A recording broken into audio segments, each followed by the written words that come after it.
Ok, alors là je vous explique, il est... oui, je le tiens à la main donc ça bouge. Il est 4h... Faut que je me repousse le nez. Il est 4h moins 5. J'aimerais partir, parce que là en fait la famille est partie manger chez les grands-parents.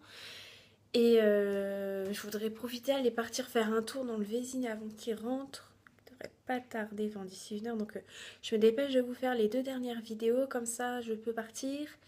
Et j'édite donc ces 2 dernières, enfin même j'en ai 3 éditées sur YouTube avant, quand je reviendrai. Bref, les coups de cœur du moment. Alors les coups de cœur du moment, je vous parlais dans l'une des précédentes vidéos que j'avais des phases. Pourquoi j'ai touché mes cheveux moi? Et donc dans les phases que j'ai eues, je me suis refait tous les Nicolas Sparks, tous les films, j'entends. Euh, Donc ouais, je me suis refait tous les Nicolas Sparks. Je vous les conseille. Je les ai vus, revus encore et encore, mais je m'en lasse pas. C'est Nicolas Sparks. D'ailleurs, en cherchant pour essayer de me dire, enfin, je voulais vraiment faire tout le marathon, voir tous ces films. Du coup, je suis allée voir sur internet, voir toutes les adaptations qu'il y avait eu. Et là, j'étais genre, mais à moitié, enfin, choquée, mais en même temps, ça devrait même pas m'étonner, vu que c'est des thèmes récurrents.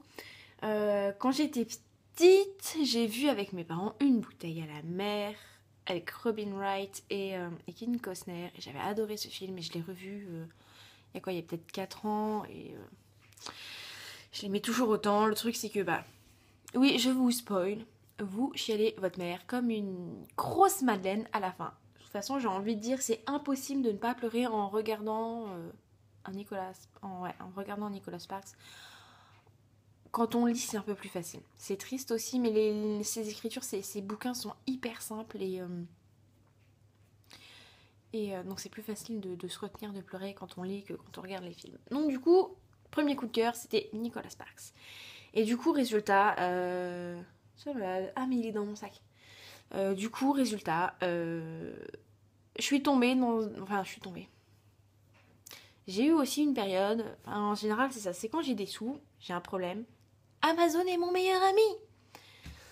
Ce serait sympa qu'ils jouent le jeu et qu'ils me bannissent, qu'ils me blacklistent parce que je sais pas combien d'euros j'ai dû dépenser depuis que je m'auto-finance. Donc ouais, du coup, j'ai acheté The Notebook, qui n'oublie jamais, qui est adapté avec Ryan Gosling et Rachel McAdams. Et The Last Song. Et évidemment, il n'était qu'en anglais, en français c'était trop cher. Donc je me suis dit, comme je roule ma bosse en anglais, allez hop, c'est parti. Donc voilà, Notebook, il est dans mon sac. C'est quand je vais me balader, si je me pose dans un parc et tout. Donc voilà, premier coup de cœur. Je me dépêche, je suis déjà à 3 minutes de vidéo. Deuxième coup de cœur, Janer. Je crois que c'est la... Enfin, c'est pas je crois, c'est la deuxième fois que je le relis depuis cet été, depuis que je bosse. J'ai un problème avec les histoires romantiques d'Angleterre à l'époque. Je peux fermer ça en fait. Je peux fermer mon PC derrière. Donc Janer. Ensuite, je ne sais pas d'où c'est venu. Si, je ne sais plus dans quoi je l'ai découvert. C'est dans La Suite française. C'est un film avec Michelle Williams et donc Mathias Schoenaerts, qui est un Belge du côté néerlandais normalement, mais qui du côté néerlandais, du côté flamand, mais qui parle français de par sa grand-mère, qui parle anglais, qui parle allemand, qui a une voix hyper gutturale, qui a un accent.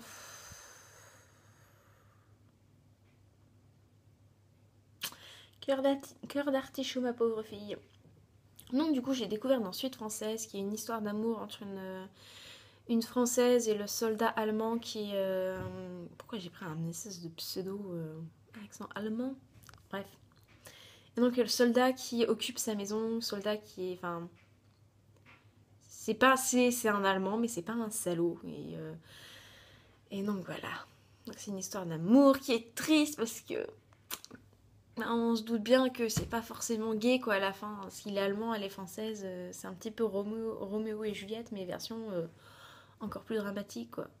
J'ai dit dramatique, pas tragique. On s'entend. Donc du coup, je ne sais pas pourquoi, je suis à nouveau repartie dans une période Mathias Schoenaerts. qui est vieux, enfin qui est vieux, qui se rapproche de la quarantaine. Ma mère serait tellement heureuse que je m'intéresse enfin aux hommes et pas aux garçons. Donc Matthias Schoenaerts, je me suis fait toute sa filmographie. Et enfin c'est surtout parce que j'ai regardé loin de la foule déchaînée. J'avais vu déjà la première fois que j'étais venue bosser ici, j'avais vu les posters, les affiches, trucs comme ça. Et ils me tentaient. Et je sais pas pourquoi, enfin ça me faisait chier d'aller au cinéma, donc du coup j'y suis pas allée. Et j'attendais qu'il sorte en bonne qualité sur internet. Il est sorti en bonne qualité. Il est sorti en français, ce qui est pas plus mal. Donc du coup je l'ai regardé. J'étais oui, j'adore ce film. J'adore ce film. Regardez-le. Regardez-le. Franchement, c'est une adaptation d'un roman de Thomas Hardy qui est l'un des auteurs phares du romantisme et du romanesque anglais. Enfin bref, c'est un grand auteur classique anglais qui est mort pas si loin que ça. Hein. Il est mort en 1925. J'étais choquée. Donc du coup, j'ai eu mon coup de cœur pour Matthias Schoenaerts. Regardez-le. Du coup, j'ai aussi acheté le bouquin sur Amazon. Je vais être pas... Oui, Lise, j'avoue. J'ai pris 7 € sur le budget de l'appartement pour acheter ça. Et ensuite, mon dernier coup de cœur... Putain, la vidéo est énorme. Mon dernier coup de cœur, c'est une youtubeuse belge, la plus connue en plus. Je m'en suis rendu compte qu'après, au bout de 25 vidéos, je me suis rendu compte qu'elle était hyper connue là-bas. Et donc, sa chaîne, c'est Luffy Makeup. Comme le make-up, le maquillage. Donc, ouais, non. Allez jeter un œil aussi à sa chaîne, c'est pas mal, ça vaut le coup. Elle fait des trucs vidéo, mais elle se prend pas... Enfin, des vidéos beauté, mais c'est bien, en fait, j'ai découvert plein de trucs grâce à elle. C'est aussi grâce à elle un peu que je me suis mise à me maquiller. Enfin, du coup, voilà, je vous mettrai sa chaîne, le lien dans la barre de description. Faut la regarder. Elle est drôle, elle est belle, elle a une autodérision, mais génial. Donc voilà. Et son mec est pas moche. Elle a fait aussi une chaîne avec son mec, et son mec est pas moche non plus. Et ils sont drôles. Ils sont trop mignons. Donc voilà, ça c'était l'avant-dernière vidéo, les vidéos coup de cœur.